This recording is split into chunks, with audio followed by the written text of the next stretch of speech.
Bonjour à toutes et tous. On va pouvoir commencer ce webinaire sur la présentation des opérations en BRS à Chapelle-Charbon. Je suis Sophie Lecoq, la directrice de la foncière de la ville de Paris, et je suis accompagnée de Laetitia Pierry qui vous fera une présentation donc des différents logements, qui est notre responsable des opérations à la foncière de la ville de Paris. Donc l'idée aujourd'hui, c'est vraiment de pouvoir vous présenter un peu dans le détail cette opération et les différents logements qui sont actuellement en cours de commercialisation. On avait déjà fait une première version de ce webinaire il y a quelques semaines qui avait rencontré pas mal de succès, d'où le fait qu'on vous proposait une séance de rattrapage, si je puis dire, pour les personnes qui n'avaient pas pu y participer. Alors, vous ne pouvez pas prendre la parole dans ce webinaire, vos micros sont coupés. En revanche, il y a un chat, enfin un question-réponse, dans lequel vous pouvez envoyer des messages et on vous répondra en direct. On vous répondra également à la fin du webinaire s'il reste encore des questions auxquelles on n'a pas répondu. Donc, ne vous inquiétez pas, on restera connecté pour continuer de répondre à vos questions si besoin, même après la présentation. Voilà, alors pour commencer, peut-être donc quelques mots sur le quartier déjà de Chapelle-Charbon. Une présentation un peu globale de l'opération. Donc là, ce que vous voyez, c'est le parc Chapelle-Charbon. J'espère que vous voyez bien mon curseur et que vous m'entendez bien d'ailleurs. Donc n'hésitez pas à dire par écrit dans le chat s'il y a des problèmes. Voilà, donc ce parc Chapelle-Charbon est donc déjà existant. Il se situe donc entre la porte de la Chapelle qui est ici et le quartier Hébert qui est de ce côté-là. Des bâtiments vont donc ensuite être construits le long de ce parc existant. Donc vous les voyez tous ici, et dont 2 immeubles qui seront en bail réel solidaire. Donc l'immeuble F qui est ici, rue du Pré, et l'immeuble A qui se situe de ce côté-là, du côté de la rue Tchaïkovski. Les autres immeubles que vous voyez là ne sont donc pas des programmes en bail réel solidaire, c'est des logements qui seront en accession libre, en logement intermédiaire ou en logement social. Et par ailleurs, ce que vous voyez en vert clair ici, c'est une phase 2 du parc qui sera réalisée ultérieurement. Donc le parc a vocation à s'agrandir à horizon 2030. Donc voilà une vue un petit peu plus précise, si je puis dire, plus visuelle en tout cas, du futur quartier. Donc là, on se situe plutôt du côté de la rue Tchaïkovski. Du coup, ce que vous voyez ici, c'est la tour Boucry, donc pour ceux qui connaissent le quartier. Donc le parc qui s'étend tout ici. Le curseur ne marche pas très bien, pardon. Et donc ici, notre immeuble appelé immeuble A, qui est donc rue Tchaïkovski, et ici, notre deuxième immeuble qui est rue du Pré, l'immeuble donc F.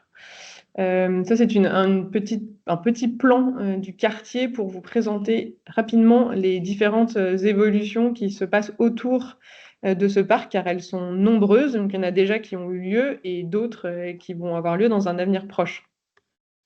Donc, les transformations qui ont déjà eu lieu, donc déjà en premier lieu, c'est la création de ce parc qui existe déjà. Également, la rue de la Chapelle qui a été intégralement rénovée à l'occasion des Jeux Olympiques avec des espaces publics notamment complètement rénovés, une très grande piste cyclable et beaucoup de végétalisation. L'aréna de la porte de la Chapelle, donc, qui a servi pour les Jeux Olympiques et qui sert désormais à la fois comme salle de spectacle et aussi comme terrain de sport, enfin gymnase et salle de sport, donc, qui se situe ici, porte de la Chapelle. Donc ça, c'est voilà. Et aussi, autre évolution qui a déjà eu lieu, c'est donc la création de ce nouveau quartier de Chapelle Internationale qui est actuellement en phase de finalisation. Donc, qui est un quartier mixte avec des logements et des bureaux. Les autres transformations à venir ou en cours de tout ce quartier, c'est le campus Condorcet. Donc, c'est un grand campus de la Sorbonne qui va s'installer ici, donc pour les sciences humaines et sociales, donc vraiment en face de l'Arena, avec du coup de nombreux étudiants qui vont arriver dans le quartier. Et puis 2 nouveaux quartiers qui vont se créer, qui vont quelque part entourer notre programme. D'abord, ce nouveau quartier de Gare des Mines qui est ici, du coup, de l'autre côté du boulevard Ney. Donc ici, vous voyez le boulevard Ney. Et ici, donc, c'est un grand quartier de Gare des Mines qui sera en fait à côté de l'Arena. Et donc, c'est un ensemble aussi logement, bureaux, végétalisation, terrain de sport qui va être réalisé ici à l'horizon 2030 et où d'ailleurs on aura d'autres logements en bail réel solidaire. Mais à un horizon du coup plus lointain que notre programme de Chapelle-Charbon. Et ici, ce que vous voyez donc au sud de notre parc Chapelle-Charbon, c'est un nouveau quartier aussi qui s'appellera le nouveau quartier Hébert et qui comprendra un grand square central ainsi qu'un autre jardin le long des voies ferrées et ensuite un programme aussi mixte de logements, activités, commerces, artisanat et bureaux et dans lesquels on aura également d'ailleurs 2 immeubles en bail réel solidaire mais pareil dans un calendrier un petit peu plus lointain. Mais le quartier va quand même être livré aussi à horizon 2030. Voilà quelques illustrations un petit peu plus concrètes des différentes transformations du quartier. Donc la première image, c'est une vue de ce futur quartier Hébert. Deuxième image, c'est vous connaissez déjà sans doute du coup l'Adidas Arena, donc voilà, porte de la Chapelle qui a servi déjà pour les JO. Le campus du coup Condorcet qui est voilà, le nouveau campus étudiant qui est en phase de finalisation, enfin qui a déjà bien avancé en face de l'Arena. En bas, ce sont 3 vues du futur quartier de Chapelle-Charbon. Donc là, ce que vous voyez sur cette première image, c'est la rue apaisée qui desservira l'ensemble des immeubles que je vous montrais précédemment, donc qui est en bordure de parc et le long des immeubles. Cette vue-là, c'est la nouvelle école. Je n'ai pas précisé d'ailleurs au début, mais donc juste au pied de notre immeuble F, donc près de la rue Dupré, tout un nouveau groupe scolaire qui sera créé dans cette zone d'aménagement le long du parc, donc un groupe école maternelle et primaire. Et puis le square Raymond Queneau qui est juste en fait à côté vraiment du parc Chapelle-Charbon et côté plutôt immeuble F sera intégralement rénové également. Donc voici quelques images. Ensuite, on va passer rapidement sur le processus de candidature avant que je passe la parole à Laetitia sur la présentation des logements en particulier. Sur le processus de candidature, donc rapidement, le processus est ouvert pour Chapelle-Charbon jusqu'au 11 mars. Donc on a les 73 logements de nos 2 immeubles de Chapelle-Charbon qui sont ouverts à candidature jusqu'au 11 mars. C'est sur une plateforme qui est en ligne, une plateforme de candidature en ligne donc, que vous pouvez trouver donc, en allant sur notre site internet et sur l'opération Chapelle-Charbon. Vous aurez un simulateur d'éligibilité qui vous renverra donc d'éligibilité donc pour que vous remplissiez vos revenus pour vérifier que vous êtes bien éligible au bail réel solidaire et vous serez ensuite renvoyé vers notre plateforme de candidature. Je précise que sur cette plateforme de candidature, il y a un service de messagerie qu'il ne faut du coup surtout pas hésiter à utiliser si vous avez des questions sur la façon notamment de remplir votre dossier de candidature. Une fois que vous aurez rempli et soumis votre candidature, il y a une cotation automatique qui s'applique. Donc, une cotation, c'est un système de points en fonction de critères que vous trouverez facilement sur notre site internet et sur la plateforme de candidature et qui donne voilà, des points et qui permet de prioriser, si on peut dire, les dossiers quand on en a plusieurs par logement, ce qui est quand même voilà, la plupart des cas. Et ensuite, la dernière phase de tout ce processus de candidature, c'est donc une commission de sélection qui est composée notamment d'élus de la ville de Paris, qui est transpartisane, donc tous les partis politiques sont représentés, puis il y a également des personnalités qualifiées et qui permettent donc de choisir in fine les dossiers quand il y en a plusieurs par logement. Alors, juste avant de passer la parole à Laetitia, quelques derniers éléments. Donc, quand vous candidatez sur notre plateforme de candidature en ligne, vous avez des alertes qui se mettent en place pour vous signaler si des logements ont déjà beaucoup de candidatures soumises. Donc, c'est vraiment voilà, pour les personnes qui ont déjà soumis leur candidature, ça vient vous dire s'il y a déjà beaucoup de candidatures soumises. En revanche, ça ne vous dit pas combien il y a de dossiers ouverts. Hein, donc, voilà, c'est cette petite nuance. C'est les candidatures réellement soumises. Je voudrais aussi passer un message sur la grille de cotation qui parfois peut effrayer. Personne n'atteint jamais l'ensemble des points, donc il faut vraiment avoir en tête que les personnes remplissent l'ensemble des différents critères. Absolument, aucun critère n'est éliminatoire. Hein. C'est vraiment un système pour nous qui permet de prioriser entre les différentes demandes, mais c'est voilà, en aucun cas éliminatoire et personne n'atteint jamais le maximum de points. Autre fait important, vous pouvez candidater sur 2 logements différents voilà, par opération, et donc là par immeuble. Et donc notamment, si vous hésitez entre 2 typologies, n'hésitez pas voilà, à vous positionner sur 2 typologies différentes, donc par exemple un T3 et un T4 ou un T4 et un T5, sachant que dans notre fameuse grille de cotation, la pièce en plus entre guillemets, donc si vous êtes 3 personnes et que vous demandez un T4, donne aussi des points. Donc ça c'est voilà, très important d'avoir bien ça en tête.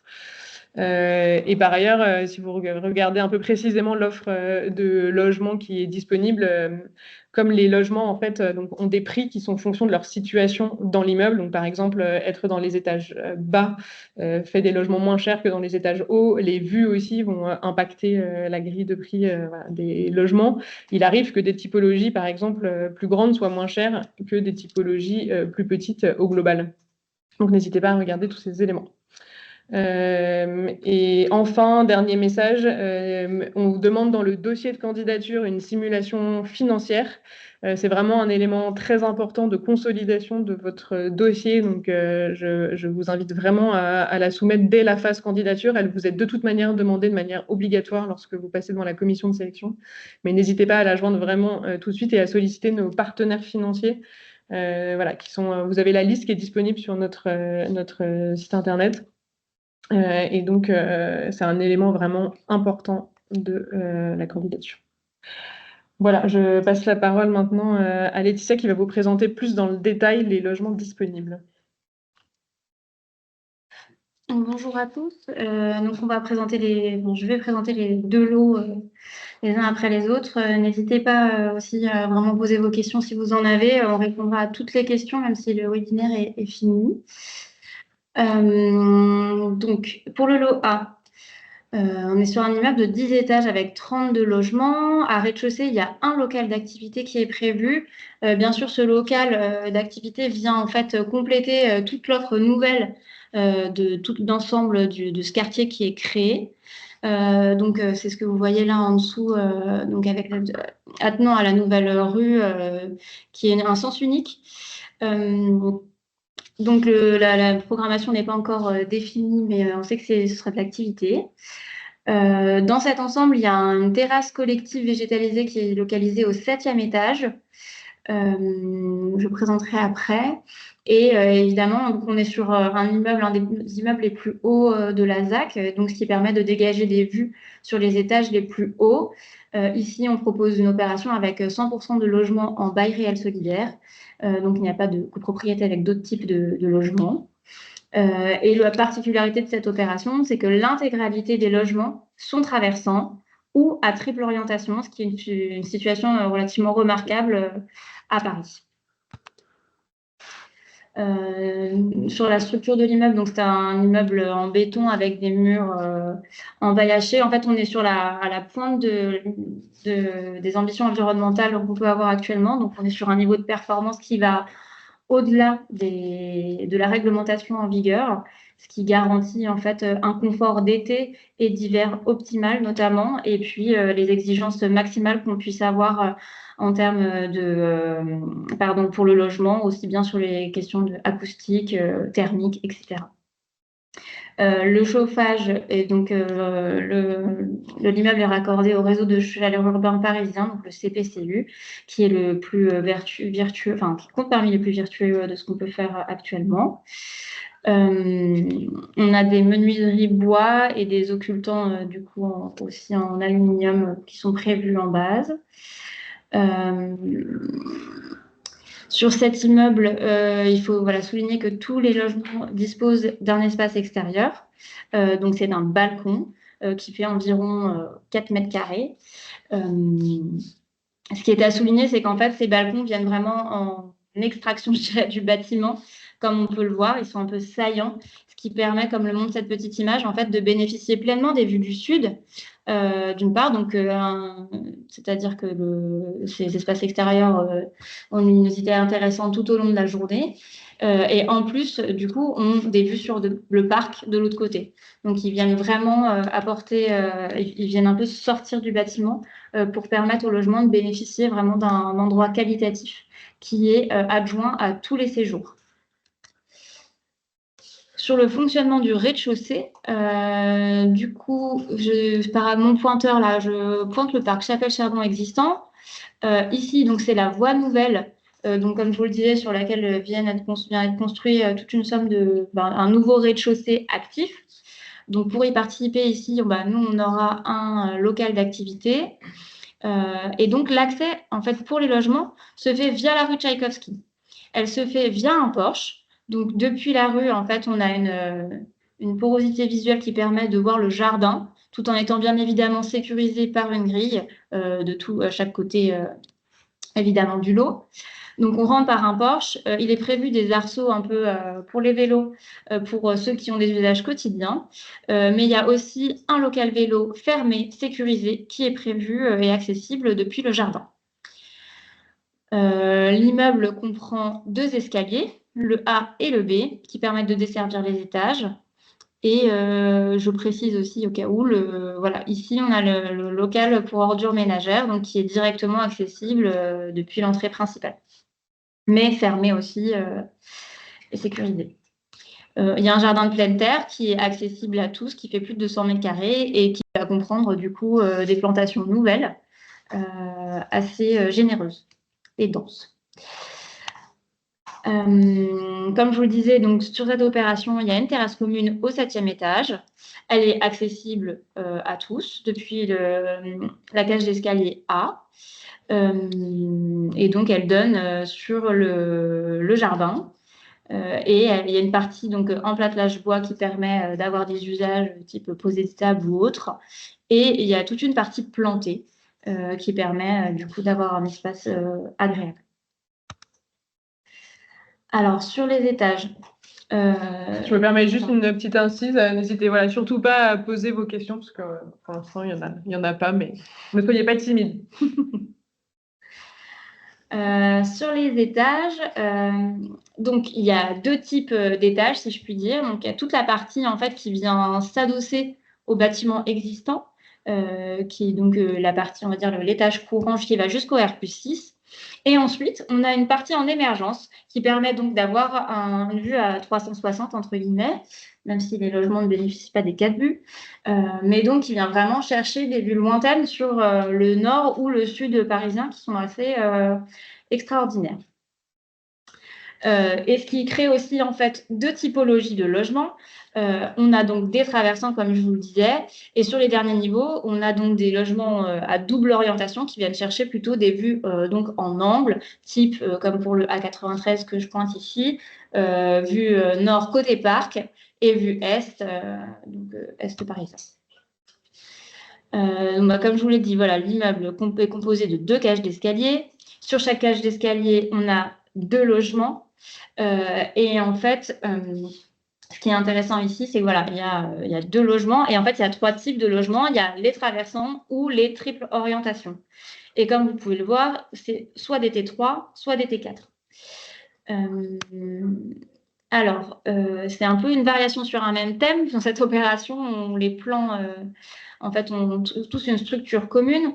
Donc, j'essaie de vous les présenter dans cet ordre-là. Donc, on va dire la typologie de base, le plan initial, c'est un T3, donc, qui se compose d'une entrée bien identifiée, un espace nuit avec 2 chambres et une salle de bain. Ça fait un petit couloir qui permet vraiment un vestibule, donc une séquence d'entrée où on peut poser ses affaires avec le placard, etc., pour bien identifier en fait des espaces de vie avec des usages différents. Les chambres donnent à l'est, donc la lumière du matin. Et on a le séjour cuisine qui donne directement donc, sur le balcon que je vous présentais tout à l'heure. Je souligne qu'en fait, par rapport à la taille du balcon, oui, c'est un balcon. Néanmoins, sachez que les fenêtres, en fait, dans l'épaisseur du mur, sont vers l'intérieur du logement, ce qui permet en fait de bénéficier de l'épaisseur du mur, je veux dire en espace, on va dire complémentaire à la surface de balcon existante. Ensuite, on a un T3 qui est assez exceptionnel en réalité, puisque comme je vous le disais, il y a 3 orientations, ce qui veut dire que concrètement, toutes les pièces disposent d'une fenêtre et donc ils peuvent être éclairées naturellement et ventilées naturellement, y compris la salle de bain, ce qui n'est pas forcément un classique en construction neuve. Ce qui est intéressant aussi, c'est que ça implique que le logement a un rapport très privilégié avec le parc Chapelle-Charbon, puisqu'il a toute une façade en fait qui donne sur ce parc. Ce parc-là, il n'est pas en contact direct au sens où il y a une rue quand même qui sépare. Donc on bénéficie des avantages au sens où on a la visibilité sur le parc. Mais par rapport aux nuisances, il y a quand même une mise à distance grâce à la rue qui passe, donc comme je vous dis, la voie à sens unique qui passe devant, qui longe le parc qui est en train d'être créé. Et également, et cette rue-là va être très arborée. Donc pour les premiers niveaux, ça fait aussi un filtre intéressant. Ce logement-là est composé exactement comme le précédent, avec les 2 chambres côté est. On voit que du coup, la chambre parentale, entre guillemets, en tout cas la plus grande des 2, bénéficie de 2 ouvertures, ce qui est assez intéressant. Et puis voilà, comme je vous le disais, le vestibule, le séjour cuisine. Ensuite, on a une variante de ce plan en T4, donc c'est exactement le même que le plan initial, mais on voit ici qu'une pièce en plus vient s'adjoindre. Ça peut être une chambre, mais comme le présentait Sophie en préambule, la pièce en plus compte aussi. Donc, ça peut être une chambre, mais ça peut être aussi un bureau, une salle à manger, que sais-je encore. C'est un T4, mais il peut avoir des usages variés. Et donc voilà, en fonction de vos besoins, sachez que c'est tout à fait possible. Je souligne aussi que ce logement, en fait, propose dans son installation initiale une paroi pleine sur 1 mètre, puis vitrée sur le niveau supérieur, comme le montre cette image. En fait, le but, c'est quoi? C'est de permettre quand même qu'il y ait une intimité, si on souhaite, entre les 2 pièces, mais aussi une profondeur visuelle, de la lumière supplémentaire, et donc voilà, un peu à utiliser en fonction de l'usage que l'on souhaite, mais c'est quand même ça permet d'avoir une sensation d'espace démultipliée grâce à ce dispositif qui est prévu. Enfin, on a donc au dernier étage, au 6e étage, pardon, au dernier étage de la partie qui vient en adossement d'un bâtiment existant, on a 2 logements particuliers, donc le B61 et le B62, qui eux ne disposent pas de balcon mais de terrasse, parce que tout simplement la réglementation nous impose un retrait sur les derniers niveaux, et donc ça vient créer une petite variante du plan initial, mais en tout cas avec des espaces extérieurs plus grands. Et ensuite, sur les derniers niveaux, donc de l'émergence, on est plus sur une logique de traversant est-ouest, mais sur une logique de double orientation. Donc, c'est 4 logements qui finalement fonctionnent complètement en miroir et qui bénéficient tous de vues lointaines. La différence, donc, c'est qu'il y a 2 logements qui disposent d'un balcon sur les 2 niveaux. Donc, c'est-à-dire qu'il y a un balcon qui est en lien avec le séjour cuisine, et à l'étage, un balcon qui est en lien avec les chambres. Donc, toutes les pièces de vie disposent d'un espace extérieur. Et dans l'autre cas, c'est le même logement, mais il est sans balcon. Donc, le A93 et le A94 ne disposent pas d'espace extérieur, ce qui justifie d'un décalage de prix entre ces logements.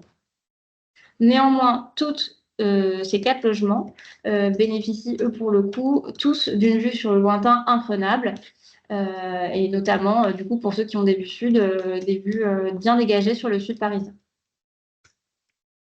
Voilà pour le lot A. Je vais enchaîner sur le lot F, mais si vous avez des questions particulières, en tout cas par rapport à ce qui vient d'être présenté, n'hésitez pas à poser des questions et on y répondra au fil de l'eau ou en fin de présentation. Par écrit et sur l'onglet questions-réponses de la visio. Alors, pour le lot F, alors on est aussi donc sur un bâtiment donc, qui se situe côté donc rue du Pré. Vous voyez aussi ici que le bâtiment dispose d'espace à rez-de-chaussée. Donc ici, on n'est pas sur un local, mais sur 3 locaux, donc activité et commerce. Le bâtiment se développe lui aussi sur 10 étages. Donc en fait, les 2 bâtiments les plus hauts à terme sont en fait les 2 bâtiments qui proposent des logements en bail réel solidaire. Comme pour le lot F, il y a un contact direct, comme pour le lot A, pardon. Le lot F il y a un contact privilégié avec le parc Chapelle-Chardon. La particularité ici, c'est que en fait, on est sous une autre orientation, puisqu'on est vraiment dans la longueur du parc, donc avec une vraie profondeur de vue sur le parc. puisque vous avez pu remarquer que sa forme est plutôt longitudinale. Donc là, on est du côté long. C'est aussi très intéressant en termes de vue. C'est aussi un lot qui a la particularité d'être situé juste en face de la nouvelle école qui est construite en lien avec ce nouveau quartier. Donc, c'est une nouvelle école parisienne, donc vous vous doutez que ce sera une école assez exceptionnelle sur tout ce qu'on peut faire en termes de qualité environnementale et d'équipement public. Donc, ce lot-là, il est en lien direct avec l'école. Il a aussi une terrasse collective au 7e étage que je vais vous présenter ensuite. Alors, c'est un bâtiment qui est lui aussi relié au réseau de chaleur urbain.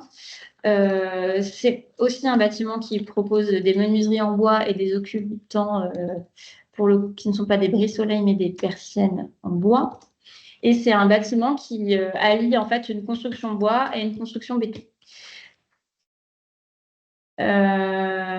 Contrairement au lot A qui propose des balcons qui viennent un peu en explosion du bâtiment, ici on cherche un peu plus l'intériorité, si je puis dire, puisqu'on propose des loggias. Qu'est-ce que c'est une loggia? C'est un ensemble, du coup, c'est un espace extérieur qui est un peu plus protégé, puisqu'il y a des parties un peu plus pleines, qui permet un contact aussi, un rapport complètement différent des espaces intérieurs avec l'extérieur. C'est un espace extérieur, mais un peu plus intériorisé que le balcon. Donc, vous pouvez voir sur la façade, donc, il y aura des loggias avec vue dégagée sur le parc Chapelle-Charbon, des loggias avec vue dégagée sur le nord parisien, sachant qu'il n'y a pas de vis-à-vis sur cette partie-là, puisqu'on est entre deux bâtiments, en fait, en face. Donc, on a même une vue aréna, pour être tout à fait clair.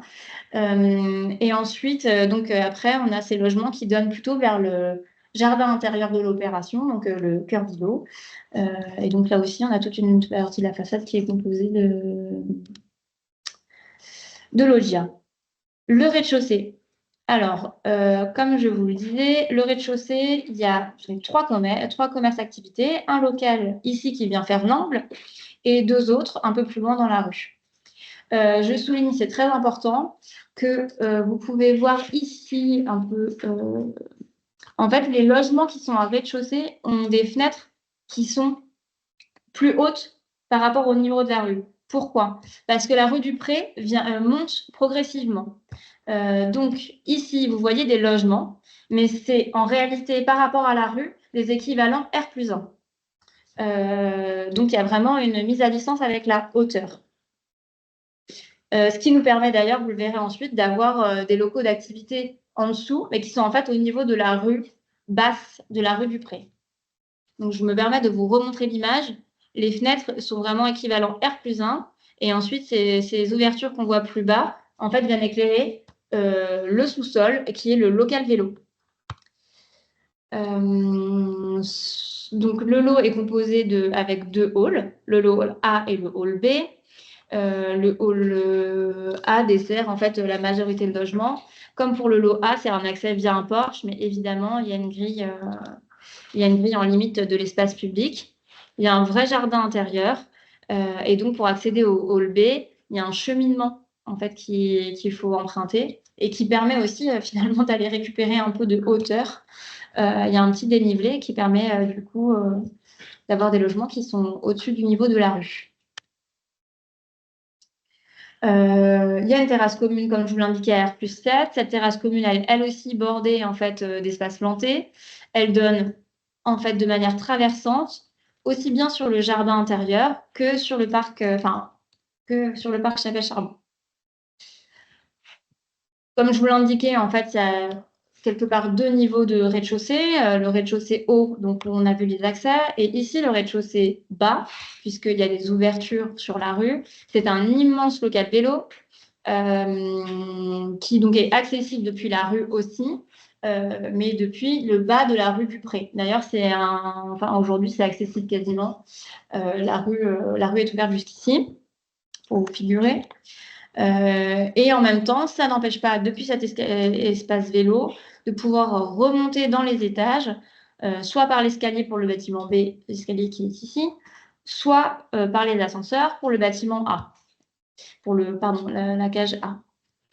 C'est une opération aussi qui propose des caves. Ces caves-là sont bien attribuées à certains logements, ce qui peut aussi justifier de certains écarts de prix, parce qu'il y a cet espace complémentaire qui est déjà attribué.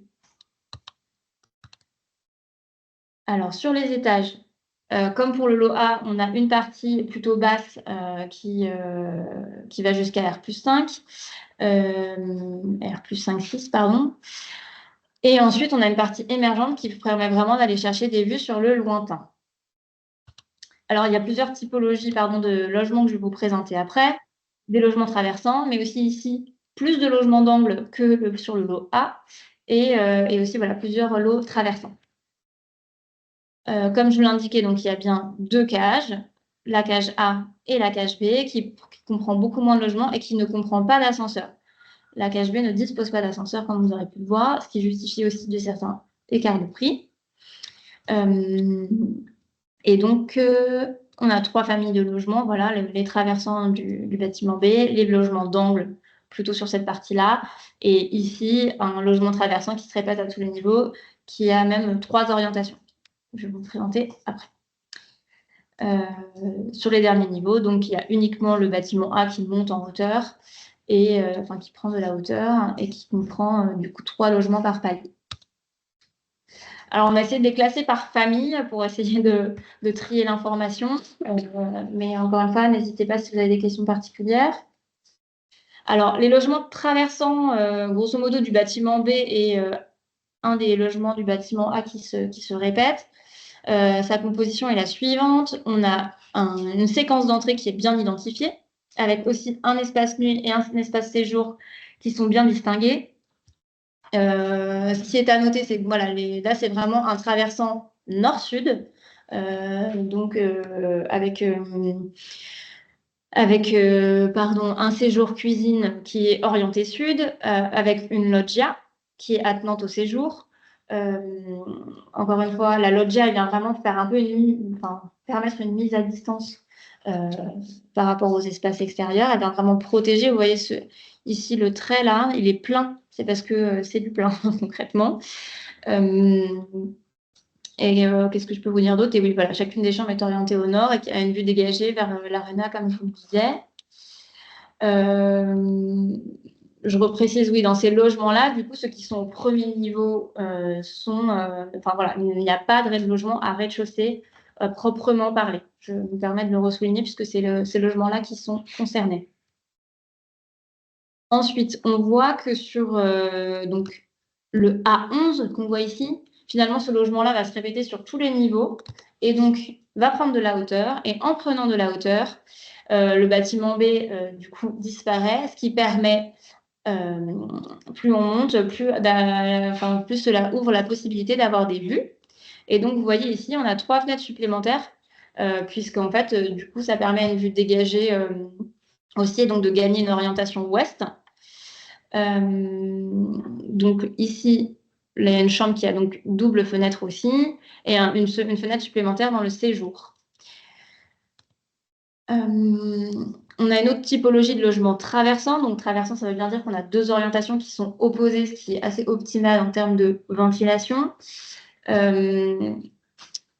Donc on a un T5 qui se compose de la manière suivante. Donc, une séquence d'entrée avec des pièces d'eau. Donc, vous voyez bien qu'il y a bien 2 pièces d'eau. Donc, une salle de bain et une salle d'eau avec une douche. Et une avec une baignoire, pardon. Un séjour avec de grandes baies qui donnent sur une loggia et une cuisine. On a vraiment un trio d'usage, je dirais, entre la cuisine, le séjour et la loggia.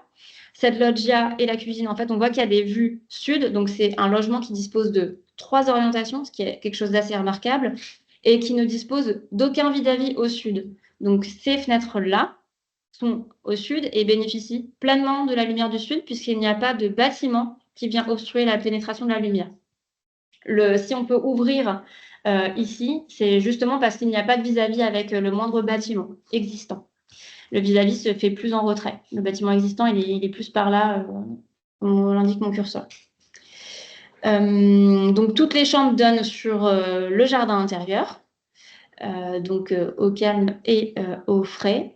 Et les séjours donnent vraiment sur le parc et encore une fois dans sa profondeur.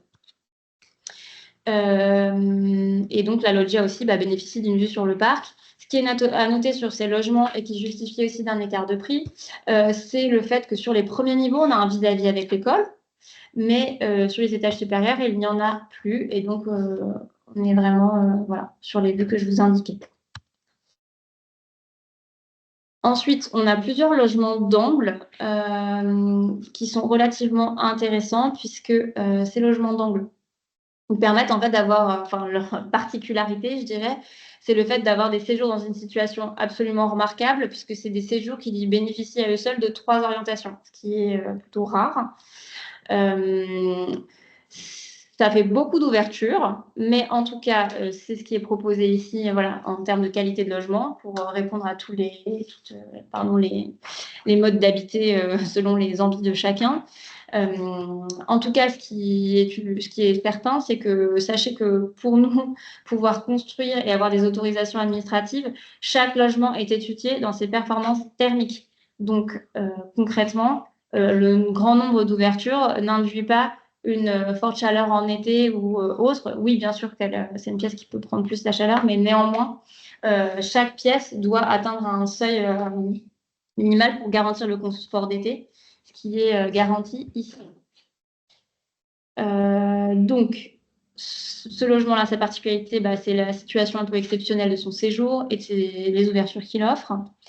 On a un espace, une séquence d'entrée aussi ici et les 3 chambres qui viennent du coup être desservies par le couloir intérieur. On offre la possibilité en fait d'intégrer une porte à galandage pour agrandir le séjour. Ça va aussi donc avec ce que présentait Sophie en introduction sur la pièce en plus, qui est pleinement intégrée positivement dans la grille de cotation. Ici, la particularité, c'est que justement, cette pièce en plus, en tout cas, cette porte à galandage, pardon, elle permet aussi d'avoir du coup un accès direct depuis le séjour à la loggia. Ce qui n'est pas le cas, effectivement, quand elle n'y est pas. Puisque aussi, voilà, la particularité ici dans cette opération, c'est que certains logements, donc celui-ci, disposent d'espaces extérieurs, mais qui sont attenants aux chambres. C'est aussi pour ça que la loggia ici prend tout son sens, puisqu'en termes de sécurité, une loggia, ça induit une partie pleine sur toute la partie basse, et donc voilà, garantit un plus grand niveau de sécurité par rapport à un balcon. Ensuite, sur les étages hauts, donc on a certains logements qui viennent en émergence. Donc là, on a un T3 qui permet donc d'accéder dans un séjour cuisine avec une vue dégagée sur le parc. Les chambres aussi. Donc là, on a vraiment que des vues parc finalement. Sauf que le séjour, voilà, une double orientation avec une vue sud et une vue, encore une fois, sans vis-à-vis. Et donc qui permet au logement de bénéficier d'une luminosité assez intéressante. Et dans cette opération, il y a 2 types de duplex. Il y a des duplex dans le bâtiment B et il y a des duplex sur les derniers niveaux du bâtiment A. Sur le bâtiment B, les duplex sont les logements B21 et B22. Leur singularité, donc ça reprend globalement le logement traversant que je vous ai présenté initialement. Mais donc ici, on a un séjour avec une loggia attenante. On a une cuisine séparée, c'est le seul logement qui propose cette configuration. Enfin, les 2 seuls logements qui proposent cette configuration. Donc une cuisine indépendante, accessible depuis l'entrée et en lien direct donc avec le séjour. Il y a également une chambre et à l'étage, 3 chambres et une très grande terrasse. Ce qui est aussi un élément important puisque du coup ce logement bénéficie de 2 espaces extérieurs et d'espaces extérieurs particulièrement généreux. En rez-de-chaussée, comme on vous l'a aussi indiqué, voilà, c'est chambre 1 ou à l'étage d'ailleurs, c'est chambre 1 ou pièce en plus selon appréciation de chacun.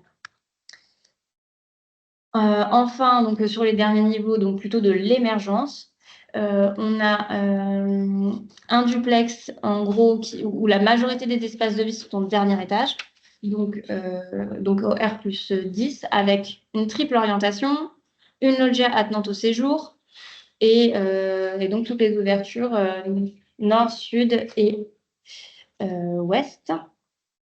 Et ensuite, les A93 et A94, ce sont 2 logements où on a vraiment des espaces de vie à rez-de-chaussée, les chambres à l'étage, donc on va dire disposition classique comme on peut l'imaginer.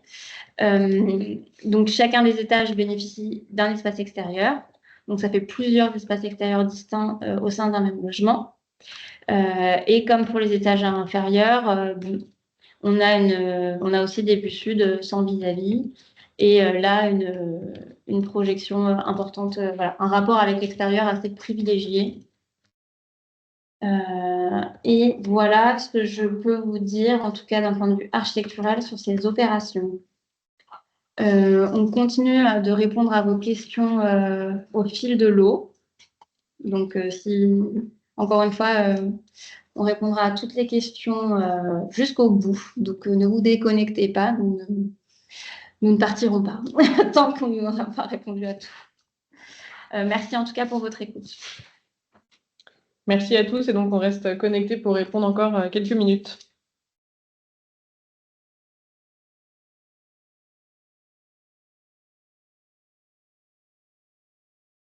Alors, il y a quelqu'un qui lève la main. On peut pas, en fait, vos micros sont coupés et on peut pas les débloquer. Donc, si vous voulez poser une question, utilisez s'il vous plaît le service donc de messagerie en ligne qui s'appelle Q&R, questions et réponses, qui est donc un onglet sur la visio et on répond à toutes vos questions par écrit. Merci beaucoup.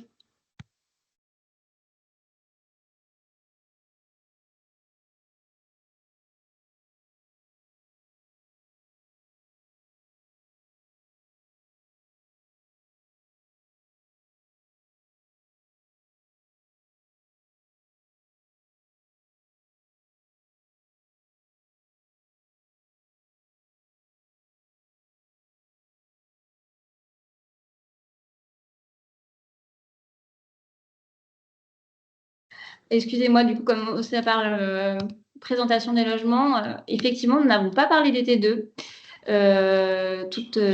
J'avoue que c'était volontaire pour la durée de la présentation, mais on peut tout à fait en dire un mot.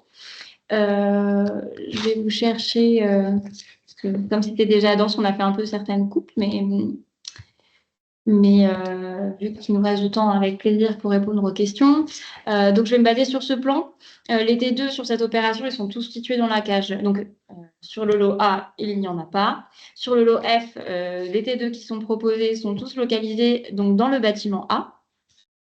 Ils sont composés d'une entrée distincte, un séjour cuisine, et il y a donc la chambre attenante qui dispose d'un espace extérieur.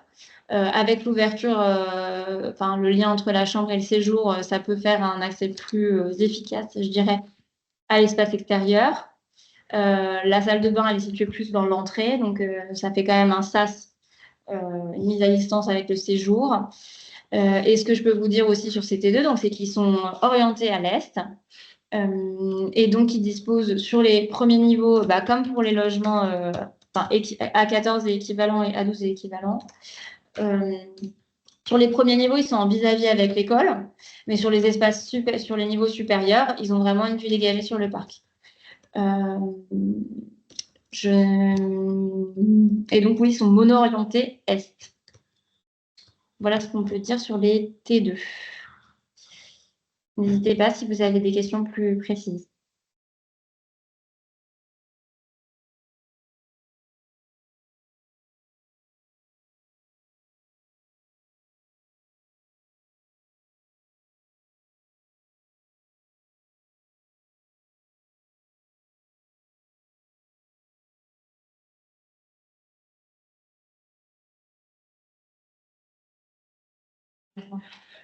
Excusez-nous, on voit encore une main levée. Vraiment, on ne peut pas prendre les questions par oral, donc posez-les nous bien par écrit, s'il vous plaît. Merci.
Bien, je crois que nous avons répondu à toutes les questions. Donc, merci à toutes et tous d'avoir participé à ce webinaire.